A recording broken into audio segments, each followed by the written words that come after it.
Life is so busy. How many times do you go through your day and you hear, oh, I was so busy today. I was so busy. What did you do today? I was Mhm. busy. And I try to not say that. I try to really slow down and take in everything because everyone's busy. Everyone has hectic lives. Everyone has stuff going on, but every day is important because with every day we lose a day. And so you have to really capture those moments.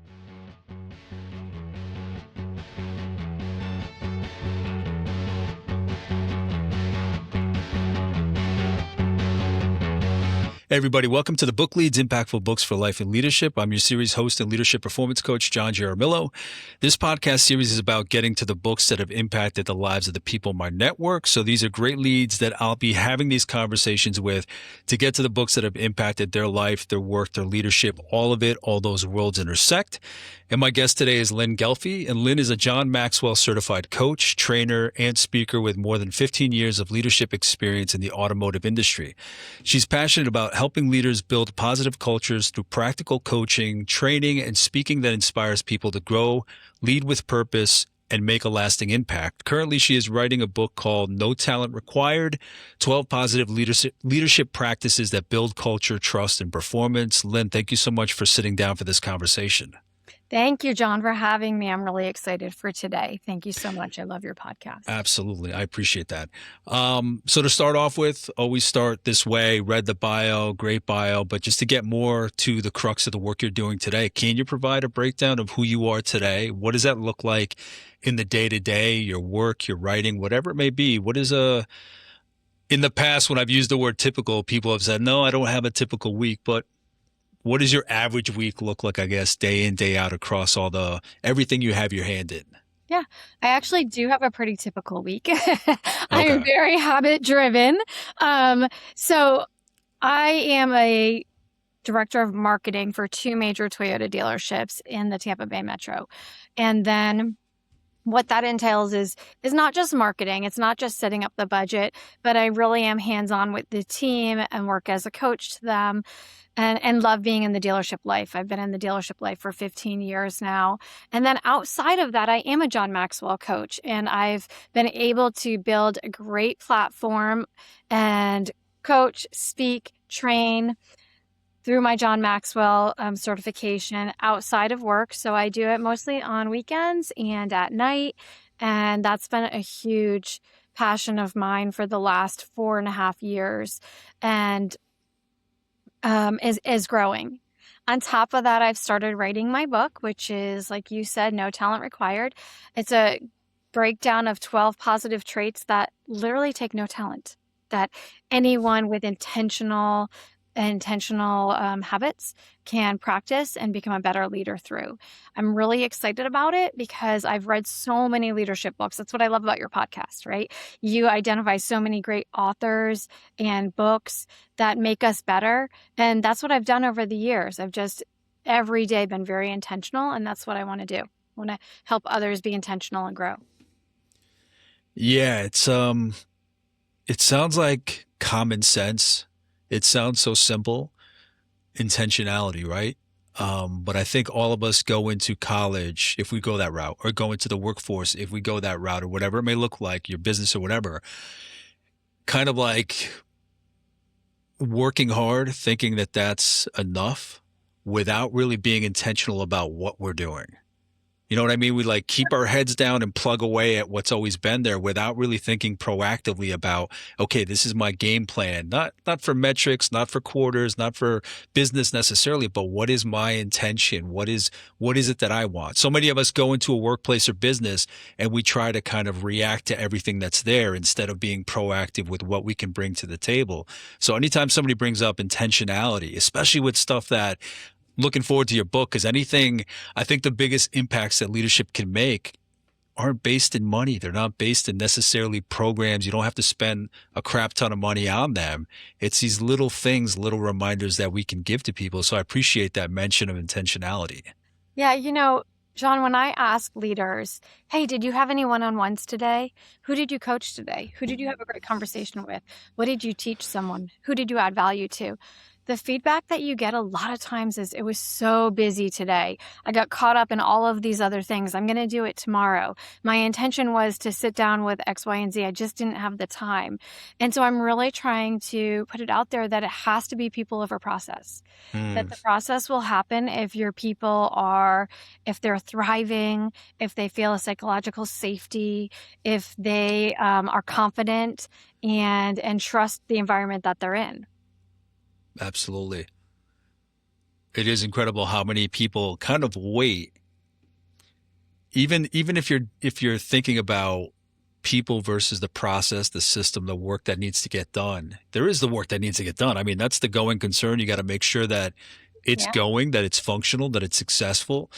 Um, but there, even with that, there is priority, case by case, day by day basis about, okay, how do I tackle what when? Because you can make that excuse so often. Oh, the day got away from me. Oh, the day got away from me. After a while, your people will get away from you because they see they're not a priority or not even acknowledged in your eyes. And every leader's different, but that's so important just to kind of really take stock of people versus process. Yeah, absolutely. So, Lynn, to kind of get to where you are today, to understand deeper who you are, I'm always curious about someone's past, their history, what it is that led here. So, can you tell me what is your path to now? I usually like to start, as you've probably heard, from like high school age into the workforce or into higher ed, whatever it may be. What does that path look like for you from then to now? Just to kind of get a sense of what it is that kind of crafted you into the person and the leader you are today. Okay, I'm going to start way back to fourth grade. Okay. I So love it. this Yeah, is there's always something way back when. way I love back when then. people say it's going to start even earlier than that. Yeah, I mean, we're shaped by things we maybe don't think about a lot. It's not in those later years, but in those formative years. So please, yeah, sure. Okay. So when I started writing my book, I started really reflecting on who I am and where it started. And I was one day kind of just thinking about a story from fourth grade and started piecing it together in my mind. Because, when you're in fourth grade, third grade, your memories are they're almost like puzzles that are not yet put together because you're still kind of formulating those memories if you haven't thought about them in a while. And I remember going to a reading specialist every single day. And I had a really tough time with reading and writing when I was young. My fourth grade teacher would announce every single day, Lynn, it's time for you to go see Miss Sadwin. Lynn, it's time for you to go see Miss Sadwin. And I would get really embarrassed and I felt stupid and ashamed and belittled and called out and isolated, all those terrible feelings. And I went to Miss Sadwin, and instead of just letting me vent, she said, let's do something about it. Because I told her, I said, oh, I don't like her. She's, and she said, let's do something about it. So we wrote a letter. I wrote her a letter saying, I wish that you would stop calling me out every single day. I will look at the clock. I'll get up and sneak out, but it makes me feel this way. And I gave it to her and everything changed. Well, I forgot about that letter because Miss Sadwin was a hero to me in so many other ways. She actually was one of the women on the Challenger. She was one of the finalists. So, every state had a finalist to go to as the Teacher in Space program. And so I saw her as a hero for the Teacher in Space program. And I had forgotten all these other silent things that she had taught me about leading myself.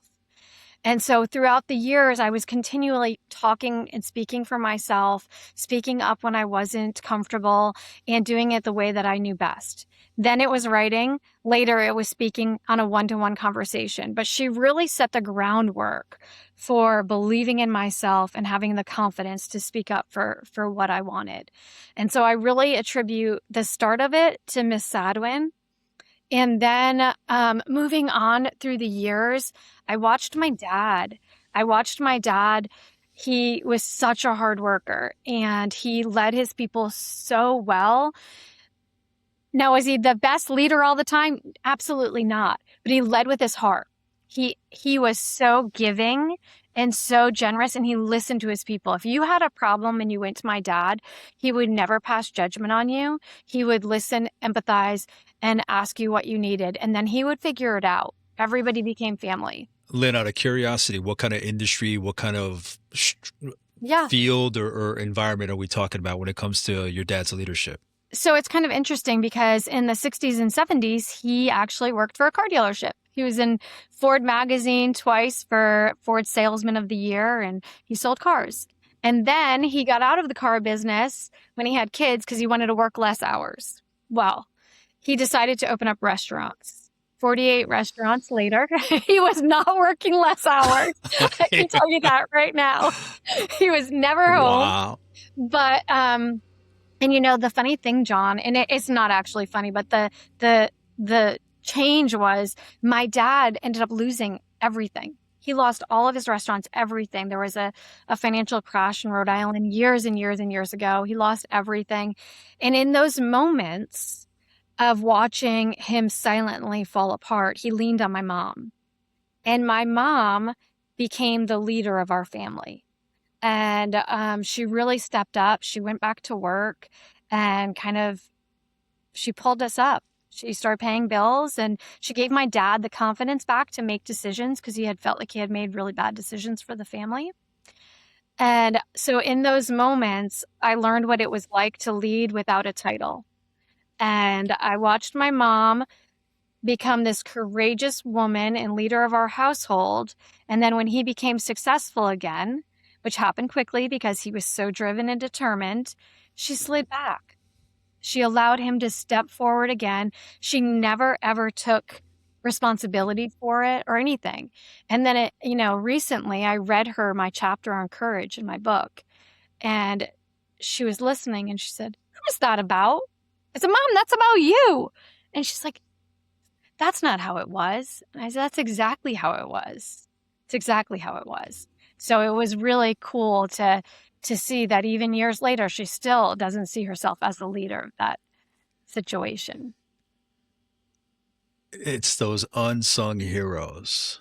You know what I Yeah. mean? Most of us are like studying leadership and practicing and this and that. And yeah, we have situations, we have skills and abilities where we're natural at it, where we kind of do it without thinking. But then when we look at people like that, it's like you just knew you had to do something. You stepped up, and then you stepped back. You know, like you said, you didn't need any credit. You know, you didn't Yeah. take any of that. You just did what you had to do. Uh, and what stands out most is just like the generational thinking. Uh, I can imagine so many parents, moms would probably do the same thing today, but that just calls to mind that it's just that generation was just built so differently. Oh, and they raised kids that were different. As a Gen Xer, I was taught, you don't cry, don't show your emotions, don't, right? Yeah, And so yeah, we armored up. With every don't, I put armor on. And so every time you put your armor on, what does that do? It breaks down your ability to lead authentically. So even though they were amazing, it took some years to kind of break down those walls and those yeah, barriers, yeah, because Gen Xers really do put on their boots and get to work. yeah. I'm just thinking of all the generational programming that goes forward. I'm a Gen Xer. My wife's a Gen Xer. The generational programming, in some instances, trauma, if you let that creep forward. Um, but yeah, I mean, that's a different conversation to have, just the power of generations. And it's come up here before. Um, so go on, Lynn, I'm Okay. sorry. So your mom, then Yeah. she provided an environment for your dad to kind of rise back up again. And Yeah. then, So as I'm taking these tidbits, right? And this is kind of building who I am. And then as an adult, I started a family, got married young, and um, did what I thought I was supposed to do, right? And it was great. It was great for years. All of a sudden, it wasn't great and it was falling apart. And my kids were young, and I was on the verge of a divorce, and we were losing everything. I was scared. So I called my dad, like, "Hey, what do I do? I'm really nervous." And so I was crying, and I remember him just saying to me, "You're on the Titanic, kid. You have to either jump into a lifeboat with your family and figure it out, or you're going to sink with the ship. So I said, okay, what do I need to do? He's like, well, let's start with get a job. Get a job that's going to make you and your kids enough to not have to worry about what happens. Well, he helped me decide to go into the car business, and that's what I did. And that's where this kind of leadership journey really Not took the me. restaurant business. Let's go. Not the restaurant business. When he If you built know back anything up, about restaurants, don't just do to the kind of, restaurant just to business. kind of, to tie up ends from the stories. When he went Yeah. back and was successful, was it restaurants or did he go back car business? Okay. He went back into trucks, and that's so, and I'll tell you, so he went back into selling big body trucks, and he didn't have a delivery person.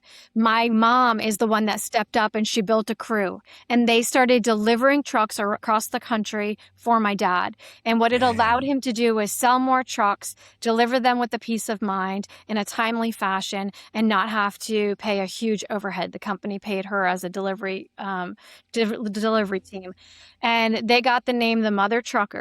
They were driving down the Ah, Jersey Turnpike, and this woman said, because back then you went through a toll person that you gave money to. And yeah. she said, I see you guys every day, lines of trucks, all with women. What's going on?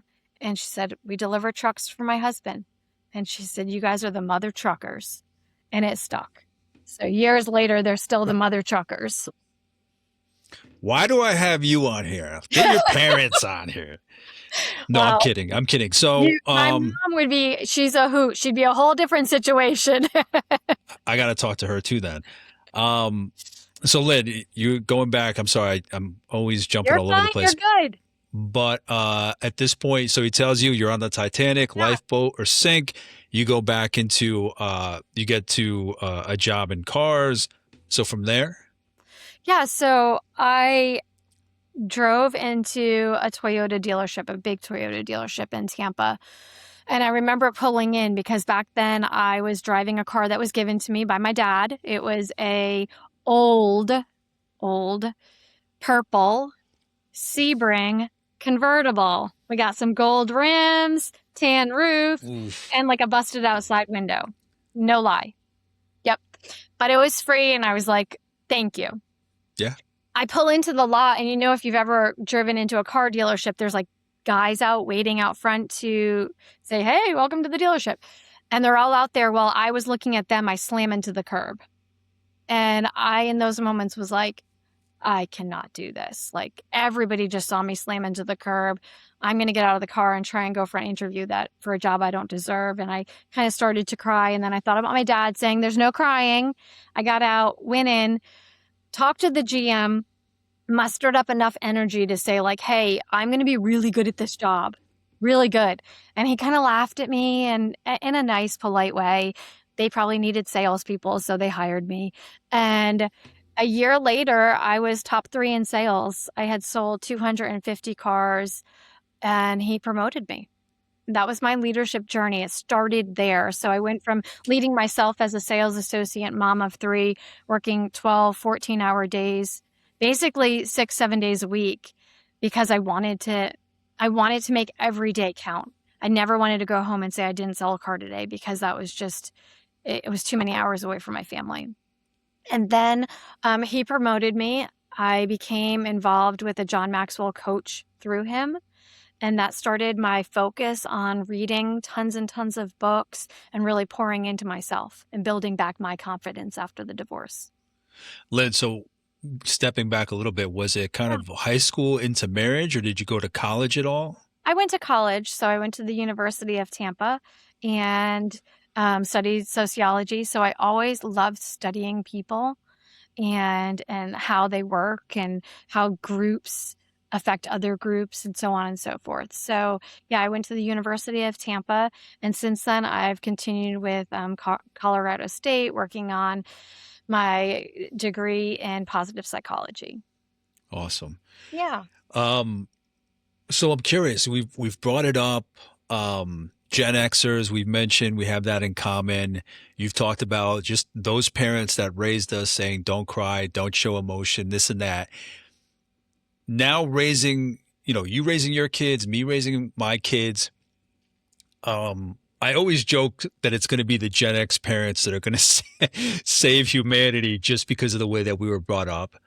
In that, I think there's value to what they were saying, what they were telling us to do, but then balancing that with self care. Because I think there's still a reason not to show too much emotion at any given time because you can be taken advantage of. I think it's very important to express where you are mentally, but you have to be careful about where it is. So I always err on the side of caution and just with people that I trust, do that and share where I'm at. All that being said, so for you, with us having grown up like that, don't do this, don't cry, don't show emotion, any of that. What does your self care look like? How do you balance the way we grew up with the way people are today, the way that people are coming up today, the way that people are being, because obviously we're in a different generation, we approach things differently, but how do you balance how we grew up with, the times today?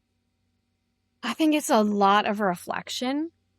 I have 5 practices that I do every single day, and that's why when you asked if your day's the same every day, mine is. So I exercise, read, write, practice my communication skills, and do quiet, like silent time thinking every single day. And that really has helped me over the years because the ability to sit and think about your actions, about what's going on, your feelings, and unpacking them yourself, and then writing, it really helps you evaluate where you're at. And Yeah. it's been a great process for me. I've always journaled, but I've really leaned into it a lot more over the last few years. And I try to make sure that I write something every single day. Yeah. Anytime I don't have that many practices, but anytime I do have a practice, if I start slacking off and not doing it, Yep. like working out. When I work out, I feel amazing. My anxiety's not there. It's just, I can't even think about what was making me anxious. Yeah. And then when I start slacking, or I'll take a day off here, or I won't watch my diet here.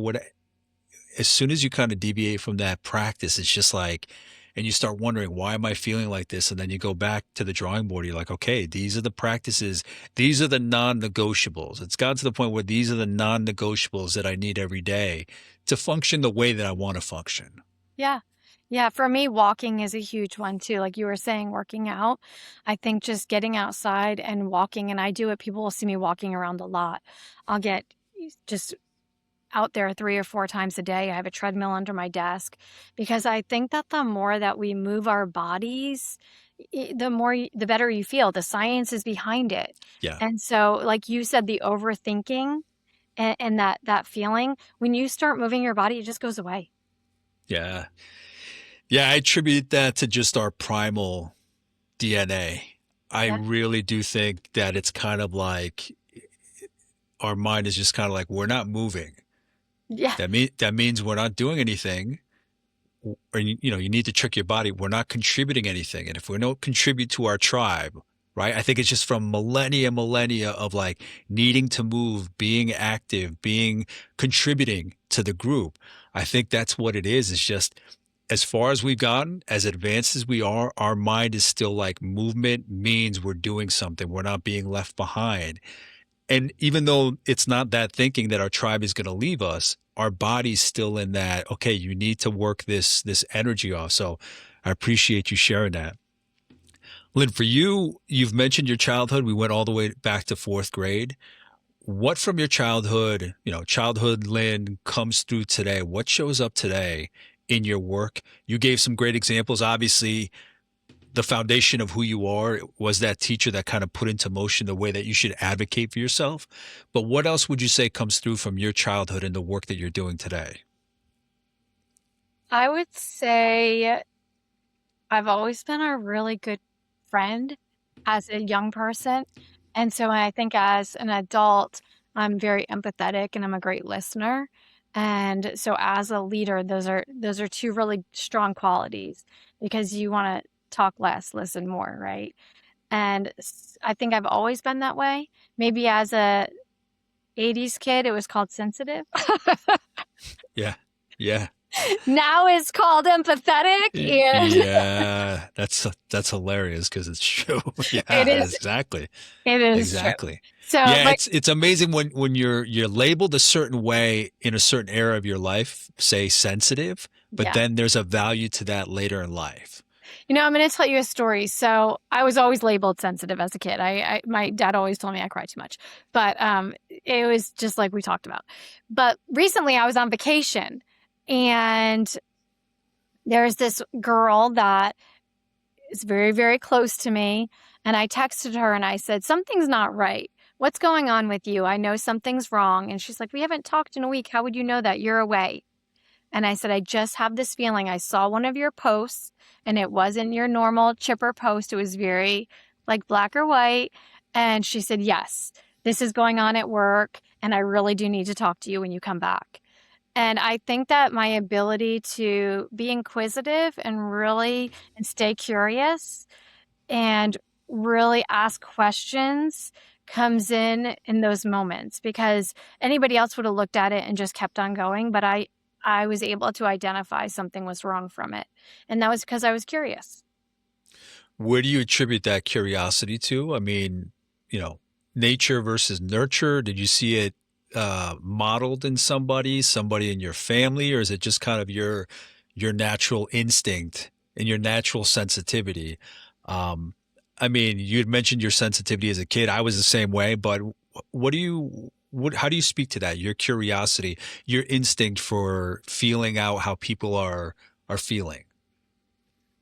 I honestly don't know, because I don't really think it comes from my parents as much as some of the other qualities I have, but I've always been curious. Like, I want to know about you. I want to know about your family. I want to know about your culture, and those are really important to me. I ask everyone questions.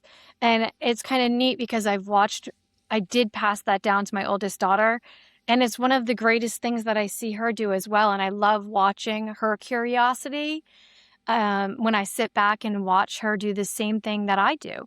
And even more, she's just full of wonder. And I think that's something that so many of us miss. Life is so busy. How many times do you go through your day and you hear, oh, I was so busy today. I was so busy. What did you do today? I was busy. And I try to not say that. I try to really slow down and take in everything, because everyone's busy, everyone has hectic lives, everyone has stuff going on, but every day is important, because with every day we lose a day. And so you have to really capture those moments. Yeah. Lynn, we've spoken about so many powers that you've taken from your life, your story, your childhood, but what do you consider your superpower? You may have already mentioned it, but just to ask you that question directly, what is that one thing? I would say kind of a combination of all of that. Like, I'm a really good listener, and I think that sets people at ease. I can sit and just listen and absorb and ask questions without giving you my opinion or judging you or making you feel a certain way. I just want to know about you. And I think that that makes people feel really at ease. 100%. That's the best compliment I've gotten from this project, this podcast, is somebody having watched someone that they knew on the series and just saying it seemed like two friends just catching up. Yeah. Um, yeah, my genuineness in these conversations, my authenticity, like it's not one of those things that I turn on for this. A little bit because I'm an introvert, but a little bit for this, but it's all genuine. So what I was going to ask about the intuition you had about your friend. So does that other package of self-care practices, does that help you with that kind of intuition?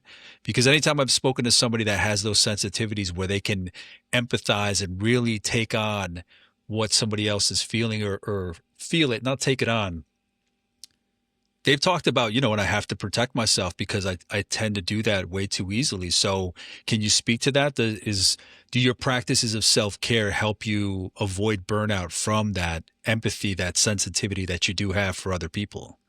Yeah, I would say, just like you said, you're an introvert.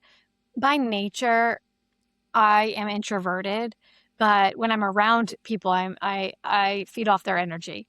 And so everyone thinks that I'm an extrovert. But when I get home, my self-care is I need to decompress by myself. And whether that's taking the dog for a walk or sitting and reading a book or just laying down or sitting down or walking my treadmill, whatever it is, I need to be alone. It needs to be quiet. I'm like, Yeah, yeah, and I yeah. just need a few minutes, and I really try to not even think. I look for that white space because that white space is where you find the peace. And so maybe it's doing some box breathing, maybe it's stretching, maybe it's counting backwards. Something that really takes away your thoughts of the day and whoever you're worried about or whatever's going on and allows you to be in the moment. Lynn, obviously, we talked about leadership, John Maxwell, your appreciation, work, and studies in leadership. How do you define leadership? Asking you that question directly, what words do you put to it? What are some examples of great leadership that you've experienced? I would say I'm going to start with John Maxwell's definition of leadership because I do think that it is pretty on point. He says leadership is influence, nothing more, nothing less. And you could be a great leader, but if people aren't following you, then you're going for a walk, right? You're not really a leader. You really have to be able to influence. You have to be able to gain trust and build a culture. And I think that intentionality is one of the biggest parts of it because sometimes you may lead a project well, but that doesn't make you a great leader. Being a great leader is something that happens day in and day out. Um, so, yeah, I would say that I like John's definition of it, that it's influence. But how do you build influence? And you build it through the practice of having a great attitude, being able to pivot, being able to empathize, being able to speak clearly and decisively and make decisions and build that trust. Thank you for that. And now jumping to the book, Lynn, why don't you introduce the book that you want to share with us, and just how you came to find it, what you took away from it in general, and Yeah. then we can dive kind of into the structure of the book. So, yeah, introduce the book and how it came to cross your path. So I did Brene Brown Dare to Lead, which if you haven't picked up this book, I would say please pick it up. It is by far one of the best leadership books out there. I started with listening to a different Brene Brown book, and I just fell in love with her ability to peel back the layers. And then when I found Dare to Lead, it really put everything just, it just made sense. It put everything that I've experienced in life, and I was like, "Oh, that's why I have all that armor." And she talks a lot about it. She talks a lot about how that armor is years and years of that shame, that buildup, don't cry, and this is how you're supposed to be, and all those feelings. And so when I got to that chapter about armoring up, and she says, you armor up. And then how to peel back the layers. I realized that until I peeled back some layers, that I wasn't going to be my authentic self as a leader. And you just said that, John, like how people love you because you're authentic. And I'm very authentic now. But when I first started in an organization where it's mostly male driven, only 16% of the automotive is made up of women. 16%. And I started 15 years ago when that number was much less. So I had to armor up. And this book has helped me realize I can peel back those layers and be vulnerable. And that's okay. It doesn't mean spilling your guts out to everyone, like you said, John. It doesn't mean just Yeah. unraveling, but it means showing your true self. Yeah, and I want to bring that point up again. Again, it's not to say to somebody don't open up at all, Yeah. but we have to be realistic about the environments, the audience in which we share certain stripes. Err on the side of caution, be who you are, but obviously we kind of have to rein it in based on the effect that we want. I had somebody on here a few weeks ago that spoke about somebody he had worked with who came to him and said, why am I not getting ahead? Give me the real reason. And he's like, all right, do you really want me to tell you? Or, but essentially he told them these are the reasons. So it's like, certain things about you, you're bringing 100%. And in the environment that we're in, if this is somewhere where you want to continue, you just have to be realistic about meeting it halfway. So how much can you show without somebody thinking something that you don't want them to think? So I love that. Anything that has to do with authenticity, I'm all for, but obviously we just have to be realistic about how much we show.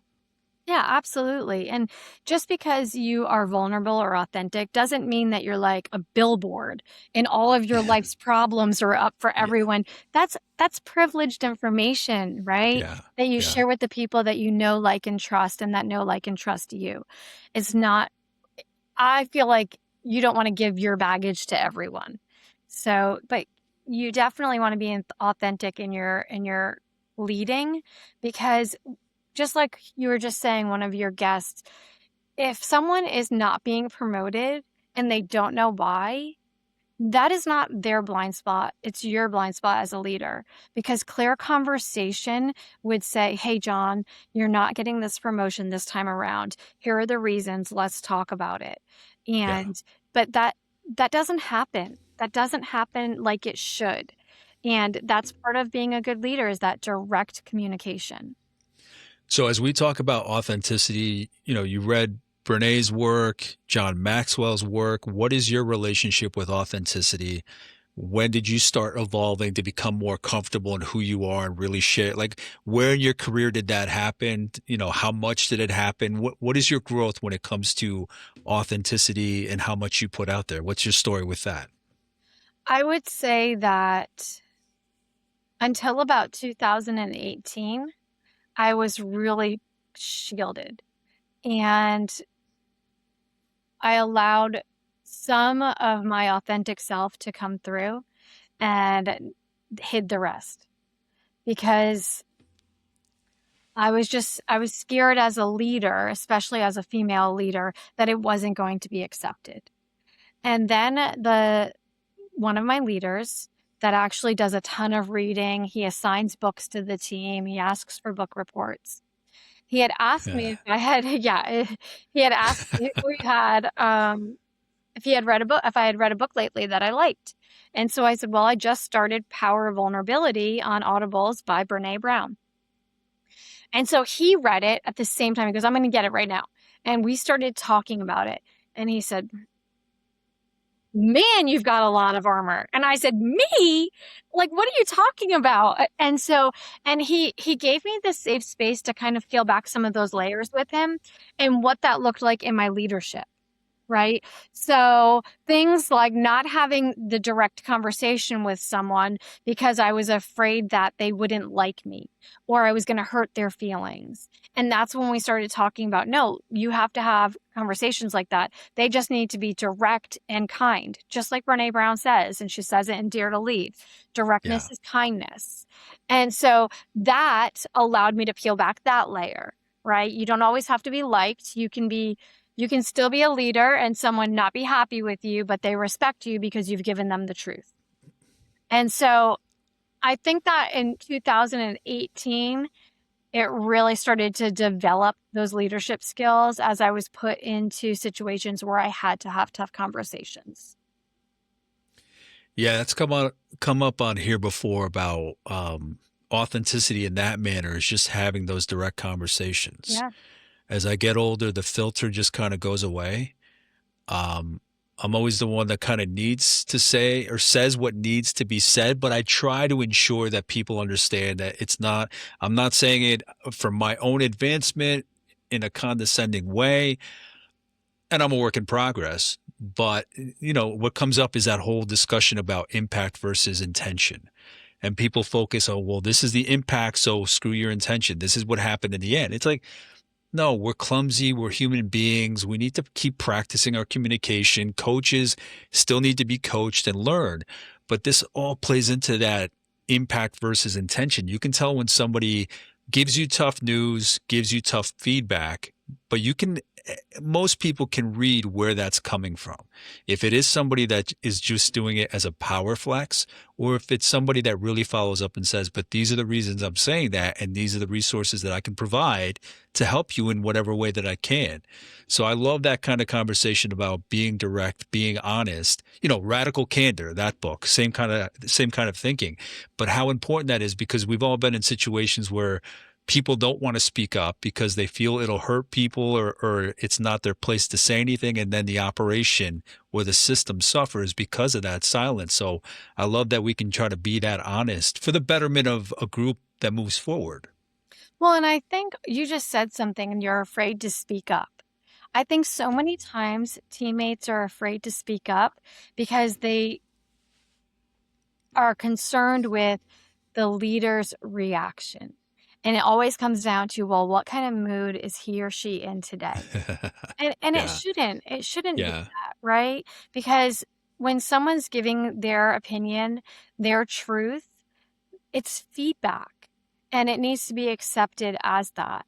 And now I'm not saying it needs to be put into action and all of that right away, but when someone wants to voice their opinion, you have to honor that because it takes a lot to speak up in an organization as a teammate. It really is establishing trust. In various readings and conversations here, it really is about not waiting until it hits the fan to then come out with the hard news, the hard feedback, the hard criticisms, whatever's needed at that time. You can't wait till that moment. You got to kind of establish trust as you go, so that when that moment comes, you can still say this is why I'm doing it, but establishing that trust as you go, so that when that moment hits and you have to say something, they know where your intentions are. They know where you're coming from. Yeah. Lynn, so if you could, why don't you walk me through, you can kind of say, you can give some of the section names of the book or chapters, whatever structure she used, but what kind of path does she take, Brene Brown, the reader, on in this book? How did she structure it? So when you start the book, it's broken up into sections. So section 1, section 2, and she starts out talking about just bravery and courage. And if you know about Brene Brown, she's had over 20 years experience studying courage, bravery, shame, and vulnerability. And so she is a master of her field. So part 1 is just the intro is just courage and bravery. And then part 1 breaks into vulnerability. And that's where she really talks about how it's the myths behind it, right? And I always look at those as kind of the Gen X, the armoring up, and then the steps that need to take place to show your vulnerability, to break down the walls, to continue to grow, and also the feelings that we have around shame and empathy and how they affect our ability to be vulnerable. Because I go back to my 4th grade teacher who shamed me and made me feel stupid and isolated and all those ands, right? Mm-hmm. And so that is armor. That's the armor. And so she talks about that. And so as a leader, she talks about not shaming your team and not shaming your people and creating those gaps and that armor. So I love that whole section. Section 2 is amazing. And then she talks about living your values. And this has changed how I look at values. She gives 100 different values and she lists them out. And then obviously there's more values that you can add to the list. She just does the ones that come to her. Then you go through and you do a practice of what values are important to me, and you circle your values. And then she tells you a story about her values and how she came to pick hers. And you look at it kind of like a shield for yourself. So everyone knows this about you, that you don't have to tell them, oh, my values are integrity, because you display those all the time. And she talks about how growing up, she went to rehab in her, I think like her early 20s or 30s, and how courage has led her through some of those really tough times like rehab. And so courage is her number one value. And she explains it as what gets you through those hard days. And so I love that because I think a lot of us look at values and we're like, oh, honesty, integrity, family, and they're the normal things that every good person should have. But truly, you have to look at it as they're the things that have gotten you through your hardest moments and that you continue to lean on every single day. And I loved that because it shifted my mindset for values, and it also gave me my badge that I was able to create for what they are. And I feel like I show to my friends and everyone around me. So um, I love that chapter. And then one of the other things she talks about is trust. And in leadership, trust is huge because sometimes we'll do these great big trust moments and we think we have the trust of the team. But really, it's like the little moments. And she talks about it filling a marble jar. And she tells a story about her daughter and how her daughter her teacher has like a jar of marbles, and every time someone does something that like earns trust, they put a marble in it. And so her and her daughter were talking about it at home. Brene and her daughter were talking about it, and she said, well, who earned a marble today? And she said, well, my girlfriend knew I was going to be late for lunch, so and there were no extra seats, so she split her seat with me, so I gave her a marble. And those little moments. Or her other friend knew all of her grandparents' names. And she's like, and we have a lot of grandparents because we've had a lot of divorced families. And she said, and I think that's really neat, don't you? She said, absolutely. And she got a marble. And so those little moments that filled the jar, I think is really critical as a leader. What other sections are there in the book? Great examples, by the way. Yeah. So when you go through, that's like section 2 and 3, and 3 is trust. And then she ends it with learning to rise. And so that's really becoming a leader. It's wrapping everything together. So peeling back the layers of vulnerability, um, unveiling your shame and how you can ensure that you're not passing that along and you're not shaming others, how to be a brave leader, how to be a courageous leader, and then how to build the trust. So she wraps it all together. And she does it through personal stories and stories of leaders that she's worked with, and then gives some examples of how you can do it. Overall, I think that this is a book you can go back to, year after year and kind of freshen up because it goes back to intentionality.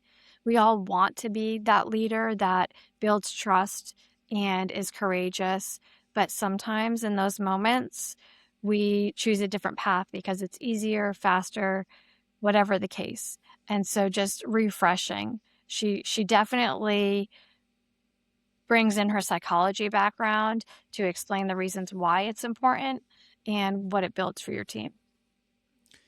Lynn, so obviously I've asked and you've shared about your evolution at different points, different experiences, phases in life where you kind of change and evolved and kind of upped your game. For you, I'm curious, after you read this book, is there anything that stands out about actions you took, steps you took, changes you made based on the book? It didn't have to be like you sat down right away and made a list and Yeah. checked them all off, but are there certain practices or certain things that stood out that changed in you, right after you read this book that kind of changed your behavior and mindset about going forward and through the lessons of the book? Yeah, when she talks about communication and just being direct and making sure that you're not mincing words and you're saying it clearly and you're making sure the other person understands that, I think that's a huge takeaway for me and should be for most leaders because I think that's a breakdown in most organizations is communication. Yeah. Another practice that I've taken in my personal life is she tells this great story about time management. And she talks about how she was having people over to her house for dinner. And she says to her husband, Steve, I need you to paint the front door, pull all the weeds, go pick up some flowers at Home Depot, plant them. I'm going to get dinner going, and then I'm going to run and get a new dress, and then we'll set the table. Oh, wait. And she has like this long list. And he just looks at her. He's like, no. Yay, Steve. He's like, are you trying to argue with me? And he's like, no, we have 2 hours. Like, none of that can pull together in 2 hours. And so her breakdown of time management, and another writer who I love, Valerie Burton, she calls it time optimism. And so I love that when you think you have all this time and you cram all this into it, and you really don't.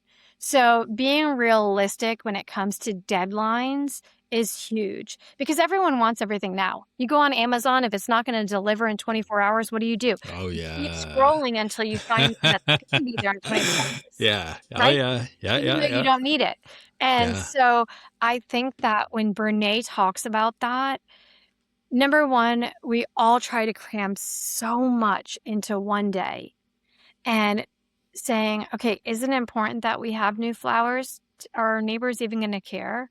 Isn't this really just about having them here and making them feel comfortable in that connection? So it's first like identifying what's actually important, right? Yeah. And Yeah. then also making sure that your expectations, not just for yourself to succeed, but for the other person, like Steve, because what's going to happen? Steve's going to fail, and then it's going to be an argument. And I think that happens a lot with teams, right? A leader will say, I need this in 2 hours, when it's really like a 6 hour job. But they should have asked for it yesterday, but they forgot because they got busy. And Yeah. a lot of times that happens. And so just having realistic timelines at home and in the workplace. Yeah, that calls to mind a boss I had years ago. She called me into her office and she was asking me about about the team. And she called me in because she'd known me for a long time. She knows how I am. And I asked her, I'm like, do you really want to know? Or, which response do you want? She's like, I called you in because I know you'll tell me. And I laid out everything. And she had said, but isn't that the job that we're supposed to do? I'm like, yeah, but the way that you're handling it, it's like a last resort. Yeah. We're not setting people up for success. We're not avoiding the hardships. Like in her mind, it was like getting the work done at any cost. But there's a way to go about it. There's a way to prepare it. There's a way to build trust. The team was amazing. They came up with the product, but that doesn't mean that they're not burning out or going to burn out. So I appreciate anytime somebody brings up time. It's like leadership is no longer about, I say jump and you just ask how high. You know what I mean? It's about getting the best out of people in the best way possible. It's not always going to be perfect. It's not always going to lack stress, but don't set them up for failure. And it's amazing that you have to really sometimes tell lawyers that, like leaders that, don't set them up for failure. But, we're all human, but as long as they learn from those messages, I'm fine with that. It's a learning, it's an experimentation, but make sure that you're looking at the results and seeing how you're getting there. And I think so many times we say things like, well, if you would have given that project to me when I was in that position, I would have figured it out. Yeah, but Yeah. that doesn't make it right. Yeah, exactly. Exactly. Exactly. It's not lack of work ethic. It's not lack of initiative. It's just, you know, don't set them up. I just can go back to that because I've seen it so many times where you don't provide the resources. You don't do debriefs after a major project to see what can be streamlined for the next one. So I appreciate that, Lynn, so much. Lynn, why don't we I don't have you for too much longer, but enough time to get into some things. Why don't we talk about the book that you are writing and the book that's coming up? How did that idea come to be? What was it that crafted your thinking on getting that book out to come up with it? Yeah, well, John, like I had said kind of earlier, I love to journal. And at the end of my day, I would always journal things that I learned and what was on my heart. I started kind of putting it together in my journal. And I was writing about positive leadership and what I wanted from our team and where I thought we could change and grow. And then great examples of stories from other leaders. So one day I just kind of thought about it and thought, I guess I could put this together in a book. I mean, really, that's kind of where it came to. And then John Maxwell has a press house. So it's Maxwell Leadership Press. And I had gone to them with the idea. They said, it's a great idea. Right now, it's an idea. Start writing. And so I started writing and I continued putting the idea together. And then in March, when I was at our John Maxwell conference, I went up to the press and I said, hey, I think I'm at the point where I want to get a publisher involved. And so we sat down and talked, and they thought that the idea of the book aligned with the values of John Maxwell. And so we partnered up.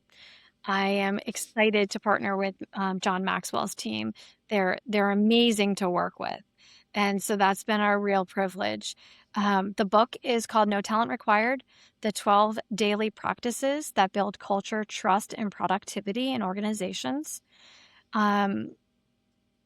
It truly is things that anybody can do from any position to create a better culture and to build leadership skills. So it starts off with Miss Sadwin, Miss Of Sadwin in course, fourth of grade. course. And to tell you the truth, John, when I hadn't talked to her in years. I mean, have you talked to your fourth grade teacher? No, most people don't. And I reached out to her. I found her through her brother online. And it came at a season in her life where right now, she's retiring. And I guess that tells you how old we both are, but she's Oh yes. Oh she's yes. Yeah. retiring. And she's like, this couldn't have come at a better time, because as I'm retiring and reflecting on my time as a teacher, I've realized that the impact that I've had on others is buried below the stress and lack of appreciation that I feel as a teacher these days. And that it really saddened me, Oof. because I think it's really true. And Yeah. so I'll get through this without tears, but I'm sensitive. I don't know if I will. But I don't know if I will. she recently read the letter I wrote her at her retirement party, and she said that there wasn't a dry eye in the room.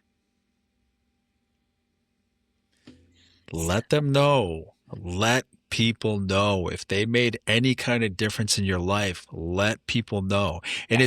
And I apologize for jumping in, No, Lynn, you're good. but that's like one of my urgent things is don't wait till somebody's fucking gone. Don't wait till somebody's fucking dead. Let them know today how important they are. And they sometimes are awkward conversations because we've mentioned how busy people are. Yeah. But they can seem like awkward conversations, like letting someone know how important they are to you, what you mean to them, what they deliver to the environment, what they give to the environment. And just thinking back to conversations I've had with my friends and family over the last couple of weeks, have I done that enough? And I don't want to force myself to do it, but sometimes we get wrapped up in the motions of whatever the relationship is, but let them know, especially teachers. I bumped into a teacher from high school years ago. And when we hugged each other, I held him for like an extra 2 seconds, because he's the one that did that for me. Like the recommendation letter he did for me for college was just incredible. He just passed away a couple months ago, but those are the people that it's like, especially those people like teachers, let them know, but let anybody know that's made a difference in your life. We often wait until somebody dies, and then on Facebook, everybody comes out of the woodwork, and most people don't know what they mean to somebody. So I apologize for piggybacking on your story, but No. please let people know. No, I agree 100%. And I'm huge on thank you cards. I'm huge on writing to people and telling them so they have it and can see it.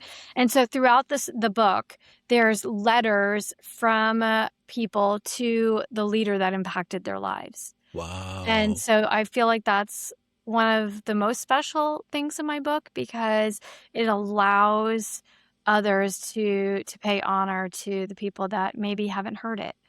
And so I'm really excited to honor those in the book.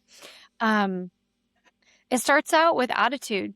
I think that like our attitude is most important, right? And how your mindset is. If you have a strong positive mindset, it sets you up for all the intentionality everywhere else. So I go through the 12, attitude, gratitude, courage are just a few. Also direct communication. Um, and community outreach. I think that so many times when we're talking about leadership, we forget about the impact that we can have on our teammates and reaching out, but also in our communities, and how that sets you up to build a grateful heart within the organization. So I'm really excited to share the book with everyone. It does have a ton of doables in the book. Each chapter has something that you can practice with your team, questions that you can ask yourself and your team, and moments that you can go back to for years. That's incredible. So you've already laid out beautifully what you're going to have in the book. I'd love to have you back on to discuss the book after you've had some time to Yes. kind of have that percolate out there in your audience and kind of see how you've evolved. I always ask that question of authors. It's like, how has this book being out that you've written, that you've published, how has that changed you?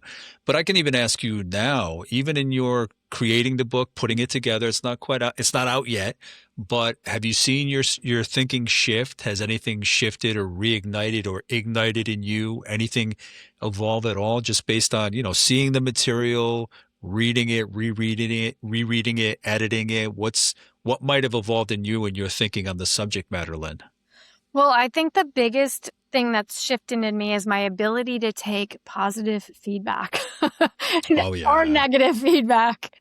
So Yeah. I do have an editor out that is helping me, and being able to take feedback on your baby. But what I realized early on was I'm not writing this book for me. I'm writing it for you. I'm writing it for the viewers. I'm writing it for everyone out there that wants to grow as a leader, and for everyone that I'm honoring within the book and the organizations. So with that, I can't hold it so close to heart that my editor can't tell me where I need to trim, cut, change. And so that's been a huge growth period for me, and just accepting criticism and feedback. And I think that it's one that we all should go through in some form. Stings, right? Yeah, It because you're putting yourself stinks. out there. There's the bravery of okay, writing a book, but then there's the bravery of what goes into that book. Everything you're thinking, like you're putting yourself on the line, and books don't come out that often. You don't write one. Many of us aren't authors yet. So when you write one, you're like, all right, I can't half-ass this. I need to really pour my heart into it. So kudos to you for being able to kind of take those feedback points, whatever they may be, and incorporate them. Yeah, I think that's a huge one. And just the reflection time, this year is also the year of my 50th birthday. And I think that those moments, yep. So, Happy um, birthday. those moments of reflection have really helped, because I've been able to reflect on these stories from childhood, and see them, and turn them and put them together in different ways. Because moments that maybe I saw one way when I was 16, I may be able to look back on it now with different glasses and from a different lens.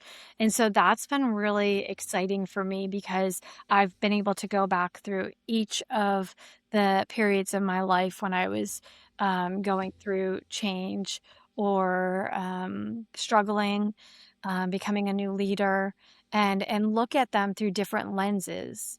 And that's been a blessing. It really has. Yeah, it's amazing when us Gen Xers reach a certain point where, or anybody in any Yeah. generation, when they get to a certain point when they can look back at their past. Um, I think maybe each generation reflects a little differently. Um, Boomers are just kind of like work, work, work, less reflection. With each generation, you see a bit more. But I mean, we all have to do what works in our era, our time. But it's incredible what happens when you look back, even your quirks, even your personality quirks and how they benefit you versus what you were concerned about them in the past. So I appreciate that the importance of reflection and really, you're kind of pushed to it when you have to write a book. I think everybody should write a book or do some kind of journaling that leads to some kind of reflection like that, because everybody, no matter what it may be or who it is, has some kind of value that they don't recognize if they're just kind of flying by the seat of their pants, keeping busy, but just kind of reacting to life. Being really intentional about looking in. And it can be oversaid, it can be a cliche, but it unlocks a lot when you really do look inward and into the past. Absolutely. Absolutely. So, Lynn, in wrapping up, is there anything else that you want to cover or talk about that I might have missed? I did want to make sure we got to your book that's coming out later this year, but is there anything else you want to share that I might have not asked about? Anything at all? The floor is yours. No, I think this has been a great conversation, John. Thank you so much for having me on. I truly appreciate it. And, in thanking you, I would say what you said about honoring and thanking those that are important to you. Do it. Like everybody watching this has somebody that affected their life that they haven't told. Outside of your mom, your dad, your aunts, your uncles, cousins, whatever. Was it a teacher? Was it um, a boss that you had years ago and lost touch with? Whoever it is, reach out to them, because in honoring them, you will, number one, it helps you so much, right? And in reflection, but also in honoring them, you're going to give them something that they didn't have before you gave it to them, and that's the gift of knowing how important they were in your life, and you Yeah. don't know what they're going through, so let them know, because it could end up too late. Yeah. I mean, there is, aside from the system, the goals, the metrics of the work that needs to be done, whether it's in the workplace or maintaining a household, whatever it may be, like the metrics of life. Aside from that, there's the residual effect of leadership, where, okay, we met our goals at home, we've met the budget, or, increased our budget, or at school, we finished that project, or at work, we finished that project, whatever it may be. But beyond finishing whatever the goal is of whatever system or Yes. ecosystem you're in, is the residual effect of leadership. How you feel when you leave that workplace, that home, what carries over into the next environment. So again, that all plays back to that idea we talked about, of really, you brought up, of thanking people that really do make a difference. Because, I mean, especially if they made a difference in your life, if you thank them and they see it in your eyes about how much it resonated with them and changed you, it'll kind of empower them to keep doing it. They'll probably be doing it anyway. That's just their nature, but it really does fulfill them a bit more to help others. So I appreciate your story, Lynn. So thank you so much. Thank you. And again, Lynn shared Dare to Lead, Brave Work, Tough Conversations, Whole Hearts by Brene Brown. And her book will be out later this year, Lynn? Yeah, so in the fall. I don't have an In the fall. exact date, but in the fall. In the fall, and that's titled No Talent Required, 12 Positive Leadership Practices That Build Culture, Trust, and Performance. Lynn, again, this was all amazing. Thank you for your time. Thank you. And for those of you listening and watching, if there's anything I missed, something that I should have covered, please let me know, and I'll reach out to Lynn, see what kind of insights, guidance, wisdom, all of it I can get back. In the meantime, thank you for watching, listening, and subscribing, and I'll talk to you soon. Take care. Bye.